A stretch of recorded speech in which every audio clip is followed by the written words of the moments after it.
Hey guys, Michael here and we're off to another review of the Hunter vs. Hunter manga, a great chapter with events I've wanted to see.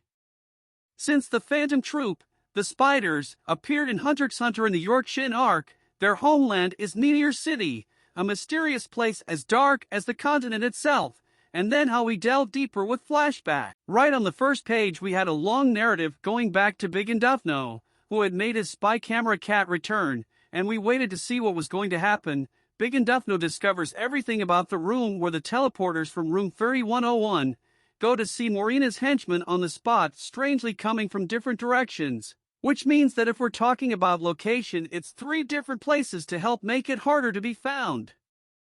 Knowing all this, Big and Duffno joins with the former soldiers, friends of the 4th prince of the last chapter and Kanai Wong, sub-boss of the Mafia Char, to deal with the enemies, and their measures have already been taken. Leave the troop, Nobunaga, Phaeton and Finks in charge of the Hyali's hideout, and start investigating the room, with Nobunaga already using his katana skills right above the toilet, opening a square-shaped hole, and he's in a secret chamber. But they have no one there. As hunters, they predicted the discovery of this secret chamber, then rambling about how the conduct of companions between the Hyali Mafia and the Ghost Troop are par acid finally goes to the long-awaited flashback in Meteor City. And it won't take long to see the members of the troop as children, such as Krollo Lucifer, Maki, Frankly, Shalnirk and Yuvajin. It is very interesting to note that Yuvajin was not Chorlo's companion from the beginning and that he is the bully, who thinks that Meteor City is his kingdom. One can see Yuvajin's willingness to fight in this way. And he is confronted by Frankly, who exchange blows while little Krollo runs to a nearby mansion. And this is something very strange in a horrible dump that runs through practically the whole city. Do you have one of these? Anyway, continuing, another one who wasn't Krollo's companion either, Finks interferes in front of the little Krollo wanting the tape he found, and he delivers it easier than you could imagine, but just as I thought it was a completely different tape, while that of Foreign Language Volume 20 gets it. At the mansion, he is received by a gentleman who knows that he talks about bandits who invaded the streets of Meteor City to kidnap children, a very dark business indeed. We then see Meteor rules, such as, the people of Meteor have no social status, that is officially they do not exist. This caused malicious attacks to be made directed at the residents. Hundreds die every year before gaining protection in exchange for mafia recruits. 70% of victims are children under 15 years of age.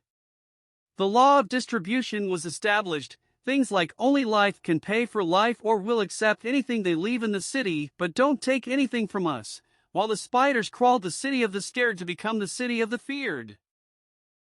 Krollo then goes to a room with a video player, and we see another familiar face, Pakunada, but unlike Yuvajin and Finks, they get along so well.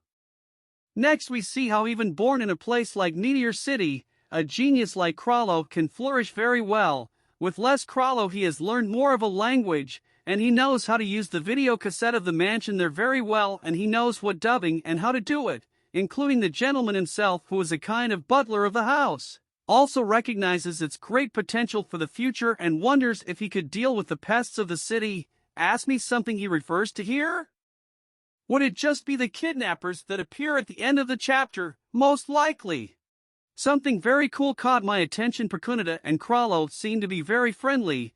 I point out that he said he loved, while children I think it doesn't mean much, but looking back at the York Shin arc, the morning of Pakunada's death is even more believable. In conclusion, we had our troop members dubbing the Cleansing Rangers, a clear reference to the Powers Rangers we love so much, and guys like them are pure at heart. I already expect the worst in the next chapters because with kidnappers on the prowl, someone will die and that will end up staining their heart pure, result in the first steps towards the formation of the Jenny Raiden we know and love. It will be very interesting to see who knows them developing and awakening their Nen powers in the future. And since this video of chapter 395 is late, I decided to combine it with the review of chapter 396, also taking advantage of the fact that both are called Formation 1 and 1. So moving on.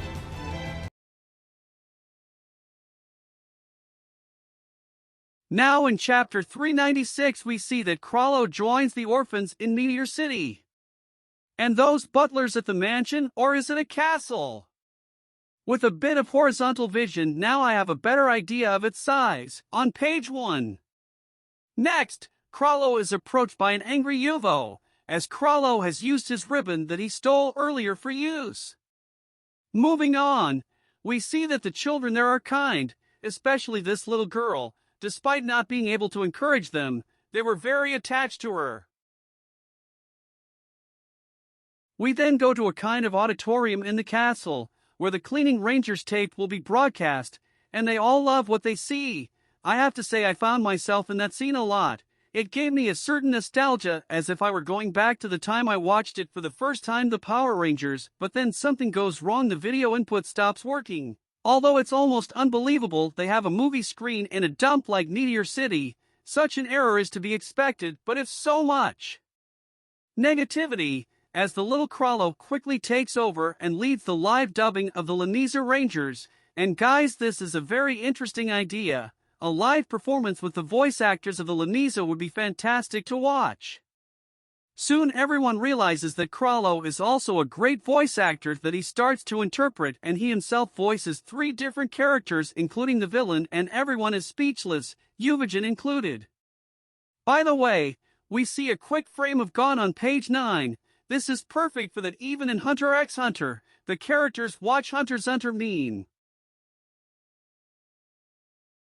At the end of the transmission, already from the castle, Yuvajin goes to Krallo, since he had promised to beat him up, but nothing of that happens. We have a silence, until the cute little girl dubbed the words of Yuvajin's heart for him, and this experience landed him more than any punch he had ever received. Here we see how Krallo earned his respect, and that of everyone else among the children of Meteor City.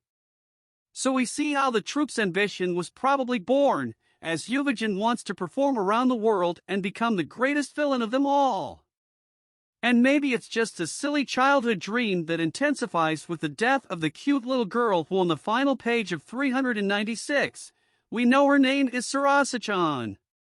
And that she went outside to take out the garbage alone. We already know what this is about to happen, don't we? Kidnappers plus Sarasa alone in the forest equals something horrible going to happen. If you liked the video, leave a like and subscribe to help the channel grow. Seriously man, it costs nothing, it helps a lot, and turn on notifications to receive videos from the channel. Thank you, and until the next video.